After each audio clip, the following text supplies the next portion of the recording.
जय जगन्नाथ पिला माने आपण मानक मो यूट्यूब चैनल को स्वागत। आज आम दशम श्रेणी जीव विज्ञान चतुर्थ अध्याय रेचन विषय को सरल भाव में बुझा। यही भिडियो आम रेचन कौन, रेचन तंत्र, वृक्कर गठन और कार्य, नेफ्रॉन एवं परीक्षा पई गुरुत्वपूर्ण प्रश्न विषय आलोचना करवा। तेणु भिडियोटी को शेष पर्यंत निश्चित देखते। तो प्रथम जाना पिले रेचन कहले कौन बुझ, रेचन क्या कहवा पिले तो आम शरीर कोष गुड़िक खाद्य कौन शक्ति तैयारी करे। आम शरीर जो कोष गुड़िक रहा से कोष गुड़िक कौन कर जो खाद्य खाऊ से खाद्य आमको शक्ति मिलता है एवं से खाद्य तो जहाँ बड़का खाद्य बेले बेले कौन वर्ज्य पदार्थ यानी वेस्ट प्रोडक्ट सृष्टि करे। से ही वर्ज्य पदार्थ आम शरीर पर कौन क्षतिकारक।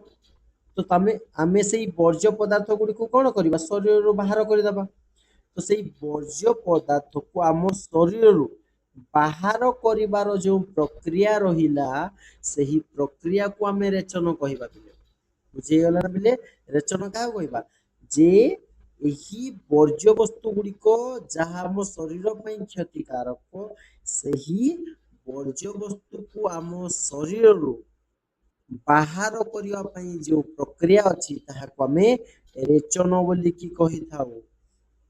नेक्स्ट देखिबा पिले रेचन काहीकि आवश्यक आम शरीर पे रेचन कौन गुरुत्वपूर्ण तो निहाती गुरुत्वपूर्ण पिला माने। तो आम शरीर को सुस्थ रखिया पई आमको रेचन निहाती जरूरी पिला माने। विषाक्त वर्ज्य पदार्थ को आमे कौन करिवा आम शरीर बाहर करदेबा एवं शरीर रे जल एवं लवण को कौन संतुलन रक्षा करिबारे साहाय्य करिथाए। वर्ज्य पदार्थ गुड़िक क्यों गुड़िक पिले आम शरीर जो वर्ज्य पदार्थ कहूचु जहाँ को आम त्याग करिबार अछि से वर्ज्य पदार्थ गुड़िक कौन कौन जहाँ को आम त्याग करिबा।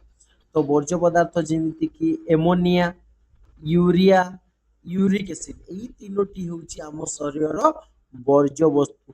किंतु समस्त शरीर रे समान वर्ज्य वस्तु थाए ने पिले तो समस्त शरीर कौन थाए अलग अलग थाए।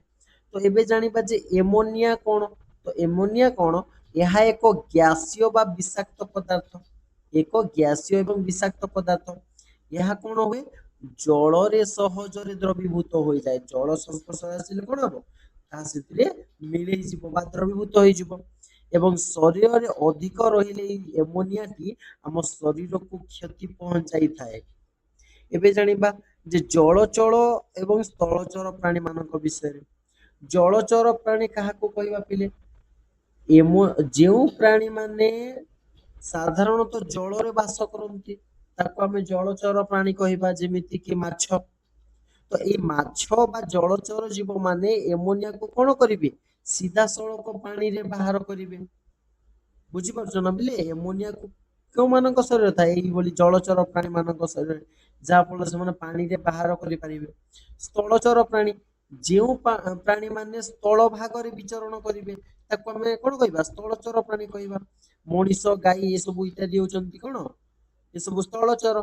एमानक शरीर रे यूरिया किंबा यूरिक एसिड रे परिवर्तन हुए यूरिया किंबा यूरिक एसिड रे एवं ताहाको हमें शरीर बाहर को त्याग करिथाउ। तो क्यों प्राणी कौन त्याग करती देख बिले मनीष स्तन्यपायी जो प्राणी माने स्तन्यपान करती स्तन्यपायी कहवा। बेंग शार्क माछ एमाने यूरिया परित्याग करती से भली सरीसृप पक्षी पतंग एमाने कौन यूरिक एसिड त्याग करेंगे कौन त्याग करेंगे यूरिक एसिड त्याग करेंगे पिला माने। तो एबे जानिबा जे प्राणीर रेचन तम प्राणीर गोटे यकृत यानी जहाँ को आम लिभर कही था पिले एथिरे एमोनिया एवं अंगारकाम्ल मिसिकी कौन यूरिया सृष्टि हुए। एमोनिया एवं अंगारकाम्ल को मिसई देले यूरिया सृष्टि हेबो एवं यूरिया कौन हुए जल रे द्रवीभूत हो जाए एवं रक्त रे मिसिଯିବ। तो रक्त यूरिया को कौन करिवो किडनी बा वृक्क को नहीं जो यूरिया को क्योंठी को गला वृक्क बा किडनी को गला। तो वृक्क रक्त रु कौन यूरिया छाणी दिए वृक्क कौन करिवो यूरिया को रक्त रु अलगा करिदेबो।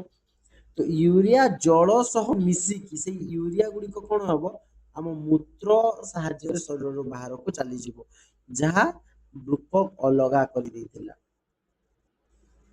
ତ ଏବେ ମନେ ରଖିବା ପିଲେ ଯେ ଖାଦ୍ୟ ଖାଇଲେ ଆମକୁ କଣ ମିଳେ?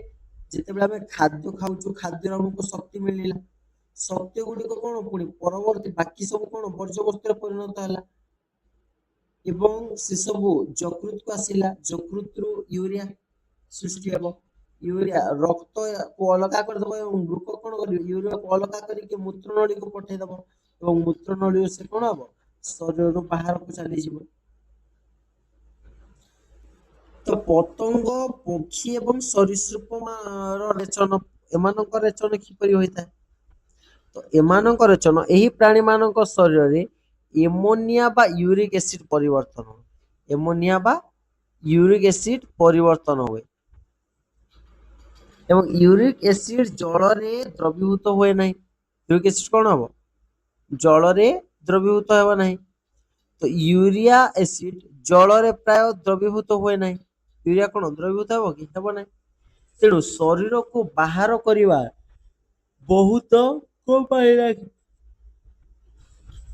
ଏବଂ ଅବଶିଷ୍ଟ ପାଣି ରକ୍ତକୁ ପୁଣି କଣ ହବ ଫେରିଯିବ। ତେଣୁ ପକ୍ଷୀ, ପଶୁପକ୍ଷୀ, ପତଙ୍ଗ, ସରୀସୃପ ଏମାନେ ମଧ୍ୟ ଜଳ ସଞ୍ଚୟ କରନ୍ତି। ଏମାନେ ମଧ୍ୟ ଜଳକୁ ସଞ୍ଚୟ କରନ୍ତି।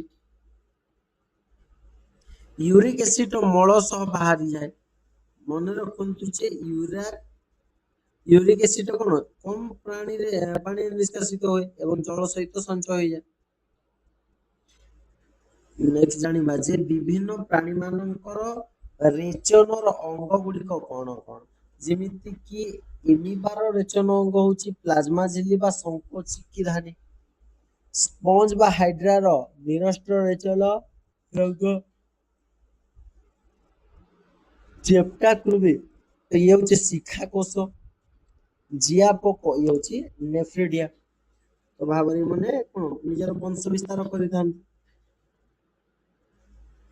ପତଙ୍ଗ ମାଲପିଜିଆନ ନଳିକା ଏବଂ ମେରୁଦଣ୍ଡ ପ୍ରାଣୀ ଅଟନ୍ତି ବିଲେ। ନେକ୍ସଟ ଦେଖିବା ଯେ ମଣିଷର ରେଚନ ତନ୍ତ୍ର ମଣିଷର ରେଚନ ତନ୍ତ୍ର ଚାରିଟି ମୁଖ୍ୟ ଅଂଶ ଅଛି ବୋଲି କଣ କଣ?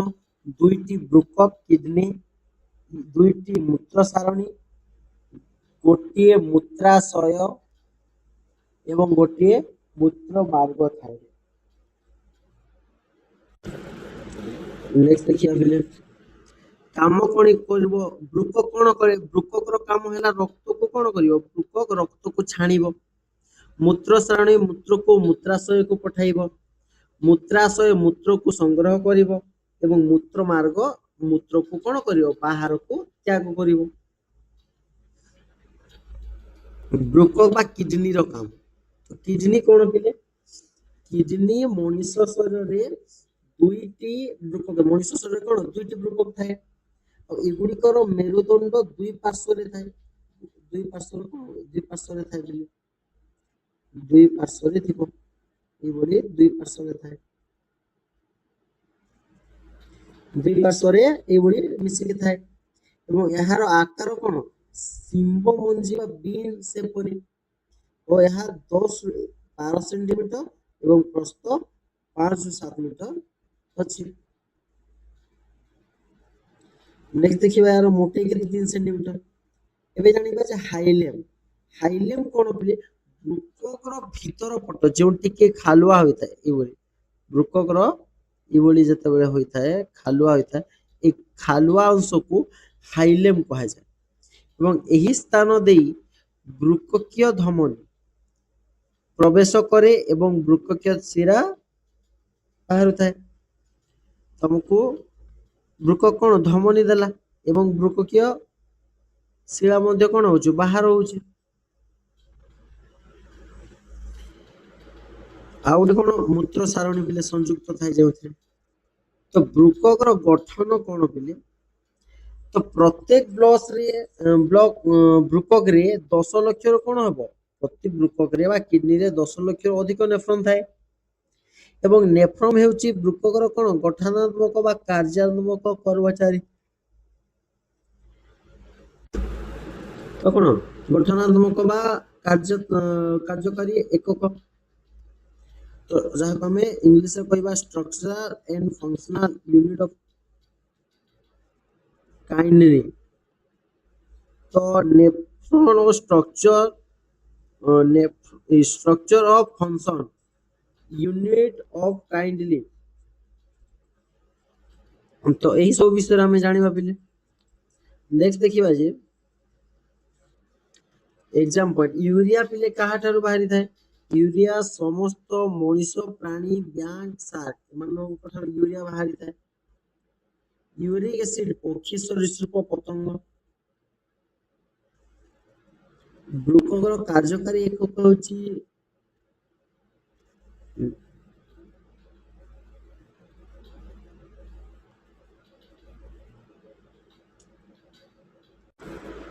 ତ ବୁଝିଗଲା ନା ପିଲାମାନେ? ତ ମଣିଷ ଶରୀରରେ ବୃକକ କେତୋଟି ଅଛି ପିଲେ? ମଣିଷ ମାନଙ୍କ ଶରୀରରେ ବୃକକର ସଂଖ୍ୟା ହେଉଛି 2 ଏବଂ ପ୍ରତ୍ୟେକ ବୃକକରେ ନେଫ୍ରନ ପ୍ରାୟ 10 ଲକ୍ଷରୁ ବି ଅଧିକ ନେଫ୍ରନ ଅଛି ପିଲାମାନେ। ବୁଝିଗଲା ନା ପିଲା? କେତୋଟି ନେଫ୍ରନ ଅଛି? 10 ଲକ୍ଷରୁ ବି ଅଧିକ ଅଛି। ନେକ୍ସଟ ଯିବା ପିଲେ, ନେଫ୍ରନ ଏବଂ ବୃକକର ଗଠନାତ୍ମକ ଏବଂ କାର୍ଯ୍ୟକାରୀ ଏକକ ବିଷୟରେ ଜାଣିବା ପିଲେ। ତ ପ୍ରତ୍ୟେକ ବୃକକରେ କଣ 10 ଲକ୍ଷରୁ ଅଧିକ ନେଫ୍ରନ ଥାଏ ପିଲେ। ତେବେ ନେଫ୍ରନର ମୁଖ୍ୟ ଅଂଶ କଣ ପିଲେ? ତ ମୁଖ୍ୟ ଅଂଶ ଆସିଯିବ ବାଓମ୍ୟାନ କ୍ୟାପସୁଲ। এই ବାଓମ୍ୟାନ କ୍ୟାପସୁଲ ଆକୃତି ହେଉଛି କୋପ ଆକୃତିର। ବାଓମ୍ୟାନ କ୍ୟାପସୁଲ ଆକୃତି ହେଉଛି କୋପ ଆକୃତିର। ଆଉ ଏଇ ବାଓମ୍ୟାନ କ୍ୟାପସୁଲ କଣ କରେ? ରକ୍ତର ଛାଣିବା କାର୍ଯ୍ୟ ପ୍ରକ୍ରିୟା ଆରମ୍ଭ କରେ। ରକ୍ତକୁ ଛାଣିବା ଆରମ୍ଭ ସେ କରିଥାଏ। ଦ୍ୱିତୀୟରେ କଣ ଆସିବ? ଅନ୍ତର୍ବାହୀ ଉପଧମନୀ। ତ ଅନ୍ତର୍ବାହୀ ଉପଧମନୀ କଣ କରିବ? ରକ୍ତକୁ ଗ୍ଲୋମେରୁଲସକୁ ପଠାଇବ। ଯୋଉ ରକ୍ତକୁ ସଂଗ୍ରହ କଲା ତାକୁ କଣ କରିବ? ଗ୍ଲୋମେରୁଲସକୁ ପଠାଇଦେବ। ଏବଂ ଗ୍ଲୋମେରୁଲସ କଣ କରିବ? ଗ୍ଲୋମେରୁଲସରେ ସୂକ୍ଷ୍ମ ସୂକ୍ଷ୍ମ ନଳୀ ଥାଏ। ଏଠାରେ କଣ ହବ? ରକ୍ତ ଛଣା କାର୍ଯ୍ୟ ହୁଏ। ରକ୍ତକୁ କଣ କରାଯିବ? ଛାଣିବ, ଅଲ୍ଟ୍ରାଫିଲେସନ। ତ ଏହାକୁ କଣ? ଛାଣି ହେଇଯିବ। ଚତୁର୍ଥରେ ଆସିବ ବହିର୍ବାହୀ ଉପଧମନୀ। ଛାଣ ପରେ ରକ୍ତକୁ କଣ କରିବ? ବାହାରକୁ ନେଇଯିବ। ବାହାରକୁ ନେଇ ସାରିଲା ପରେ, ତ ଏବେ ବୁଝିଗଲ ନା ବାହାରକୁ ନେବେ, ଏଇ ମାନେ କାହାର କାର୍ଯ୍ୟ କଣ? ଏବେ ଜାଣିବା ଯେ ମାଲପିଝିଆମ ପିଣ୍ଡ। ମାଲପିଝିଆମ ପିଣ୍ଡ କଣ ପିଲେ? এই ଗ୍ଲୋମେରୁଲସ ଏବଂ ବାଓମ୍ୟାନ କ୍ୟାପସୁଲ ଉଭୟକୁ ମିଶେଇକି ମାଲପିଝିଆନ ପିଣ୍ଡ ଗଠିତ ପିଲେ। ବୁଝିଲା? କାହାକୁ ନେଇକି ଗଠିତ? ଗ୍ଲୋମେରୁଲସ ଆଉ ବାଓମ୍ୟାନ କ୍ୟାପସୁଲକୁ ମିଶାଇ। ଏବେ ଆମ ଶରୀରରୁ ଆମେ ଜାଣିବା ଯେ ମୂତ୍ର କିପରି ବାହାରକୁ ବାହାରୁଛି। ପ୍ରଥମେ ନେଫ୍ରନ। ନେଫ୍ରନରୁ କଣ? ସଂଗ୍ରହ ନଳୀ ଏକାକୁ ଆସିବ। ସଂଗ୍ରହ ନଳିଆରୁ ଗଭିଣୀ ବସ୍ତି। ଗଭିଣୀ ବସ୍ତିରୁ ମୂତ୍ର ସାରଣୀ। ମୂତ୍ର ସାରଣୀରୁ ଆସିଯିବ ମୂତ୍ରାଶୟକୁ। ମୂତ୍ରାଶୟରୁ ଆସିବ ମୂତ୍ର ମାର୍ଗ ଏବଂ ମୂତ୍ର ମାର୍ଗରୁ ଆମ ଶରୀରକୁ ବାହାରକୁ ଚାଲି ଯାଇଥିଲେ। ତ ବୁଝିଗଲା ପିଲେ ମୂତ୍ର ଆମ ଶରୀରରୁ କିପରି ବାହାରକୁ ଯାଉଛି। ଏବେ ଜାଣିବା ଯେ ଗ୍ଲୋମେରୁଲସର କାର୍ଯ୍ୟ। ଗ୍ଲୋମେରୁଲସ ତ ପିଲେ ଜାଣିଲ ଫିଲ୍ଟରେସନ। ତ ଇଏ କଣ କରିବ? ରକ୍ତ ଛଣା କାର୍ଯ୍ୟ କରେ। ତ କଣ ଛାଣିବ ପିଲେ ଇଏ? ଆମ ରକ୍ତରେ ତ ଜଳ, glucose, amino acid, urea, uric acid, creatinine ଏବଂ ସୋଡିୟମ, ପଟାସିୟମ, କ୍ଲୋରାଇଡ ଏ ସବୁ ଥାଏ ପିଲେ ରକ୍ତରେ। ତ ଏ ସବୁ କଣ? ଛାଣିବ ପିଲେ। ତ କଣ ଛଣା ଯାଏ ନାହିଁ ପିଲେ? କଣ ଛଣା ଯାଏ ନାହିଁ? ତ ଆମେ ରକ୍ତ କଣିକା ବା ଆରବିସି ଓ ଡବ୍ଲ୍ୟୁବିସି କୁ ଛଣାଇବ ନାହିଁ। ଏଥିରେ ବଡ ପ୍ରୋଟିନ ଅଣୁ ଗୁଡିକ କଣ ଥାଏ? ଥାଏ। କାରଣ ସେଗୁଡିକ ବହୁତ ବଡ ହୋଇଥିବାରୁ ଗ୍ଲୋମେରୁଲସ କଣ? ଛିଦ୍ର ଛିଦ୍ର ହୋଇପାରିବ ନାହିଁ। ବହୁତ ବଡ ଥିବାରୁ କଣ? ଗ୍ଲୋମେରୁଲସ ଛିଦ୍ର ହେଇପାରିବ କି? ଛିଦ୍ର ହୋଇପାରିବ ନାହିଁ। ପୁନର୍ଶୋଷଣ କଣ ପିଲେ? ପୁନର୍ଶୋଷଣ କାହାକୁ କହିବା? ରକ୍ତ ଛଣା ପରେ ଶରୀରରେ କଣ ପାଇଁ ଦରକାରୀ ପଦାର୍ଥ ଯୋଉଟା ଦରକାରୀ ଶରୀର ପାଇଁ ସେ ସବୁ ରହିଯିବ। ଗ୍ଲୁକୋଜ, ଏମିନୋ ଏସିଡ, ଅଧିକ ଜଳ, କିଛି ଲବଣ, ଏଇଟା ସବୁ କଣ ହବ? ଶରୀରରେ ଅଟକି ଯିବ। ଏବଂ ପୁଣି ବୃକ୍କ ନଳିକାରୁ ପୁଣି ଥରେ କଣ କରିବେ? ରକ୍ତକୁ ପୁନର୍ଶୋଷିତ ହୋଇଯାଏ। କେବଳ ବର୍ଜ୍ୟ ପଦାର୍ଥ ହିଁ ବାହାରକୁ ଯିବ। ତ ମନେ ରଖିବା ପିଲେ, ନେଫ୍ରନ ହଉଛି ବୃକକର କାର୍ଯ୍ୟକାରୀ ଏକକ। ଆଫେରେଣ୍ଟ ଆର୍ଟେରିଓଲ, ତ ଇଏ କଣ କରିବ? ରକ୍ତ ଭିତରକୁ ଆଣେ। ଇଫେରେଣ୍ଟ ଆର୍ଟେରିଓଲ ଏ ରକ୍ତକୁ ବାହାରକୁ ନେବ। ଗ୍ଲୋମେରୁଲସ ରକ୍ତକୁ ଛାଣିବ ଏବଂ ବାଓମ୍ୟାନ କ୍ୟାପସୁଲ ଏବଂ ଗ୍ଲୋମେରୁଲସକୁ ଆମେ ମାଲପିଝିଆନ ପିଣ୍ଡ ବା ରିନାଲ କାର୍ପସ ବୋଲିକି କୁହାଯାଇଥାଏ। ନେକ୍ସଟ ଦେଖିବା ଯେ ୟୁରିଆ ଯାହା ମୂତ୍ର ଶରୀରରୁ କଣ ହବ ବାହାରକୁ ବାହାରି ଯିବ। ତ ମୂତ୍ରରେ କେଉଁ କେଉଁ ପଦାର୍ଥ ଥାଏ ବେଲେ ମୂତ୍ରରେ ପ୍ରଧାନ ଜଳ, ୟୁରିଆ, ଅଳ୍ପ ପରିମାଣରେ uric acid, creatinine, sodium chloride, potassium ଏସବୁ ଗୁଡିକ ମୂତ୍ରରେ ଥାଏ। ଏବଂ ଏବେ ଜାଣିବା ଯେ ମୂତ୍ର ରଙ୍ଗ କାହିଁକି ହଳଦିଆ ପିଲେ। ତ ୟୁରୋକ୍ରୋମ ନାମକ ଏକ ବର୍ଣ୍ଣକଣା ହୋଇଥିବାରୁ ସୁସ୍ଥ ବ୍ୟକ୍ତିଙ୍କ ମୂତ୍ର ହାଲୁକା ହଳଦିଆ ରକ୍ତର ହୁଏ। ତ କଣ ଶରୀରରେ କଣ ଥାଏ ୟୁରୋକ୍ରୋମ ନାମକ ଏକ ବର୍ଣ୍ଣକଣା ଥାଏ ଯାହାଫଳରେ ସୁସ୍ଥ ଶରୀର ରକ୍ତ କଣ ଈଷତ ହାଲୁଆ ହୋଇଥାଏ। ମୂତ୍ରର ରଙ୍ଗ କାହିଁକି ହଳଦିଆ ପିଲେ ସେଇବେଲେ ଜାଣିଗଲା। ମୂତ୍ର ଶରୀରରେ ମୂତ୍ରରେ କଣ ନଥାଏ ପିଲେ ମୂତ୍ରରେ କଣ ନଥାଏ ଗ୍ଲୁକୋଜ, ପ୍ରୋଟିନ ଏବଂ ରକ୍ତ କଣିକା ଗୁଡିକ ମୂତ୍ରରେ ନଥାଏ। ଯଦି ଏଗୁଡିକ ଆମ ମୂତ୍ରରେ ମିଳେ ଆମ ଶରୀରର ମୂତ୍ର ସାହାଯ୍ୟରେ ଏଇ ସବୁ ବି ଚାଲି ଯାଉଛି ତେବେ ଆମକୁ କୌଣସି ରୋଗର ସଂକେତ ହୋଇପାରେ। ହୁଏତ ଆମକୁ କିଛି ବଡ ରୋଗ ହେବ ଯାହା ପାଇଁ ଏସବୁ ଶରୀର ବାହାରକୁ ହେଇଯାଉଛି। ଏବେ ଆମେ ଜାଣିବା ଯେ ବୃକକର ଅନ୍ୟାନ୍ୟ କାର୍ଯ୍ୟ ଗୁଡିକ। ବୃକକ କଣ କରିବ ବୃକକ କେବଳ ମୂତ୍ର ତିଆରି କରେ ନାହିଁ ବରଂ ବୃକକ କଣ କରିବ ଶରୀରରେ ଜଳ ସନ୍ତୁଳନ ରଖିବ, ଧାତବ ଲବଣ ସନ୍ତୁଳନକୁ ରଖିବ, ରକ୍ତର ଅମ୍ଳ କ୍ଷାର ସନ୍ତୁଳନ ରକ୍ଷା କରିବ ଏବଂ ରକ୍ତଚାପକୁ ନିୟନ୍ତ୍ରଣ କରିଥାଏ ଏସବୁ କାର୍ଯ୍ୟ କରିବ ପିଲେ। ତ ଏରିଥ୍ରୋପୋଏଟିନ ହରମୋନ କ୍ଷରଣ କରି ଲୋହିତ ରକ୍ତ କଣିକା କଣ କରିବ ସୃଷ୍ଟି ହୋଇଥାଏ ପିଲେ। ନେକ୍ସଟ ଦେଖିବା ଯେ ବୃକକର 4ଟି ମୁଖ୍ୟ ପ୍ରକ୍ରିୟା। ଏସବୁ କଣ ପରିଶ୍ରମଣ କାର୍ଯ୍ୟରେ ରକ୍ତକୁ ଛାଣିବା କାର୍ଯ୍ୟ ହୋଇଥାଏ। ପୁନର୍ଶୋଷଣରେ ଦରକାରୀ ପଦାର୍ଥକୁ ପୁଣି ରକ୍ତକୁ ଫେରି ଆସିବ ଯାହା ଦରକାର। ଶ୍ରବଣ ବା ଏହାକୁ କଣ କରିବା ଜୀବ ପଦାର୍ଥକୁ ନଳିତାରେ ବା କିଛି ବାହାରକୁ ଫିଙ୍ଗିବା। ରେଚନ ହଉଛି ମୂତ୍ର ଆକାରରେ ଆମ ଶରୀର ତ ଆମ ଶରୀରରୁ ବାହାରୁଥିବା ପଦାର୍ଥକୁ ଆମେ ରେଚନ କହୁଛୁ। ତ ଆମ ଶରୀରରେ ଅନ୍ୟ କେତେକ ରେଚନ ଅଙ୍ଗ ଯେମିତି କିି ଚର୍ମର କାମ କଣ ପିଲେ ଚର୍ମକୁ ଆମ ମଧ୍ୟ ରେଚନ ଅଙ୍ଗ କୁହାଯାଇଛି। ଚର୍ମରେ ଶ୍ୱେଦ ଗ୍ରନ୍ଥି ଥାଏ। ଶ୍ୱେଦ ଗ୍ରନ୍ଥି ଶରୀରରେ କଣ ହବ ଝାଳ ସବୁ ବାହାରକୁ ବାହାରିଯାଏ ଏବଂ ତ ଝାଳରେ ଯୋଉ ଜଳ ଲବଣ ଥାଏ ସେଥିରେ ଅଳ୍ପ ୟୁରିଆ ମଧ୍ୟ ଥାଏ। ତେଣୁ ଝାଳ ବାଷ୍ପୀଭୂତ ହେଲେ ଶରୀର କଣ ହୁଏ ଥଣ୍ଡା ହୁଏ। ତ ଏବେ ଜାଣିବା ଯେ ଯକୃତ ବା ଲିଭର କାମ କଣ କିଛି ବର୍ଜ୍ୟ ପଦାର୍ଥକୁ ପିତ୍ତ ରସ ସହିତ ଅନ୍ତ୍ରକୁ ପଠାଇ କଣ କରିବ ବର୍ଜ୍ୟବସ୍ତୁ ସହିତ ପିତ୍ତ ରସକୁ ପଠାଇବ ଏବଂ ପରେ ସେଗୁଡିକ ମଳ ସହ ବାହାରି ଆସିବ ସେଇ ସବୁ ପଦାର୍ଥ ପିତ୍ତ ରସ ସବୁ ମଳ ସହିତ କଣ ହବ ବାହାରକୁ ବାହାରି ଆସିବ। ଫୁସଫୁସ ବା ଲଙ୍ଗସ କଣ ତ ନିଶ୍ଵାସ ସମୟରେ ଆମେ ଅଙ୍ଗାରକାମ୍ଳ ବା CO2 ଏବଂ ଜଳୀୟ ବାଷ୍ପ ବାହାର କରୁ। ତ ମନେ ରହିଲା ପିଲେ ଅଙ୍ଗାରକାମ୍ଳ ଏବଂ ଜଳୀୟ ବାଷ୍ପ ବାହାର କରେ। ଏବେ ଉଦ୍ଭିଦର ରେଚନ କିପରି ହୋଇଥାଏ ପିଲେ ଜାଣିବା।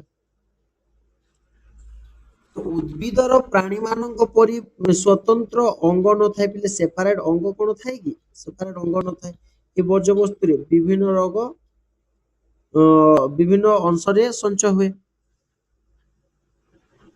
ଏବେ ଜାଣିବା ଯେ ଯେମିତିକି ଟାନିନ ରେଜିନ ଅଠା କ୍ଷୀର ତେନ୍ତୁଳିରେ ଟାଟାରିକ ଅମ୍ଳ ଲେମ୍ବୁରେ ସାଇଟ୍ରିକ ଅମ୍ଳ ସିନକୋନା ଗଛରେ କୁଇନାଇନ ତମ୍ବାକୁ ପତ୍ରରେ ନିକୋଟିନ ଏଇ ସବୁ ପଦାର୍ଥ ଗୁଡିକ ଥାଏ। ତ ଏବେ ଆମେ ଏକ୍ଜାମ ପଏଣ୍ଟ ପାଇଁ ପିଲା ମନେ ରଖିବା। ଶରୀର ମୂତ୍ର ହଳଦିଆ ହେବାର କାରଣ ହଉଛି ୟୁରୋକ୍ରମ ସୁସ୍ଥ ମୂତ୍ର ରହିବ ଗ୍ଲୁକୋଜ ପାଣି ଗ୍ଲୁକୋଜ ପ୍ରୋଟିନ ଏବଂ ରକ୍ତ କଣିକା ନଥାଏ। ଏବଂ ବୃକକର 4ଟି କାର୍ଯ୍ୟ ଯେମିତି କି ଫିଲ୍ଟରେସନ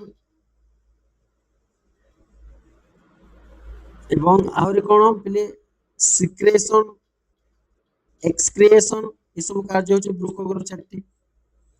ଚର୍ମ କଣ କରିବ ଝାଳ ଦ୍ଵାରା ରେଚନ କରିବ ଏବଂ କଣ କରିବ ଝାଳ ଦ୍ଵାରା ରେଚନ କରିବ ଏବଂ ଫୁସଫୁସ କଣ କରିଥାଏ CO2 ଏବଂ ଜଳୀୟ ବାଷ୍ପକୁ ବାହାର କରିଦବ ଏବଂ ମୂତ୍ର ଶରୀରରେ କଣ ରେଚନ ଅଙ୍ଗ ଉଦ୍ଭିଦ ଶରୀରରେ କଣ ସ୍ଵତନ୍ତ୍ର ରେଚନ ଅଙ୍ଗ ଥାଏ କି ସ୍ଵତନ୍ତ୍ର ରେଚନ ଅଙ୍ଗ ନଥାଏ।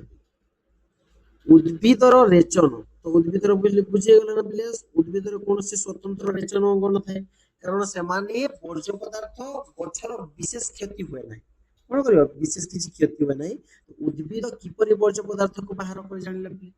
ତ ଏବେ ଆଉ କଣ ଜାଣିବା ଯେ ଷ୍ଟୋମାଟା ଶ୍ୱାସକ୍ରିୟା କରିବା ସହିତ ରେଚନ ମଧ୍ୟ ସାହାଯ୍ୟ କରେ। ରେଚନ ଏବଂ ଜଳୀୟ ବାଷ୍ପ ଏବଂ କିଛି ଗ୍ୟାସ ମଧ୍ୟ କଣ କରିବ ତାହାକୁ ବାହାର କରିଥାଏ ଷ୍ଟୋମାଟାର କାମ। ଉଚ୍ଛେଦନ ବା ଟ୍ରାନ୍ସପ୍ରେସନ କଣ? ଇଏ କଣ ଅତିରିକ୍ତ ପାଣି ଯାହା ତାର ବ୍ୟବହାର କାର୍ଯ୍ୟରେ ଆସିଲା ପରେ ବଳକି ଯାଏ ତାକୁ କଣ କରିବ ବାହାରକୁ ଉଚ୍ଛେଦନ କରିଦିଏ। ରସଧାନୀ ଏଇ ସବୁ ବହୁତ ବର୍ଜ୍ୟ ପଦାର୍ଥ କୋଷର ରକ୍ତ ଧାନରେ କଣ କରିବ ସଞ୍ଚୟ କରିବ।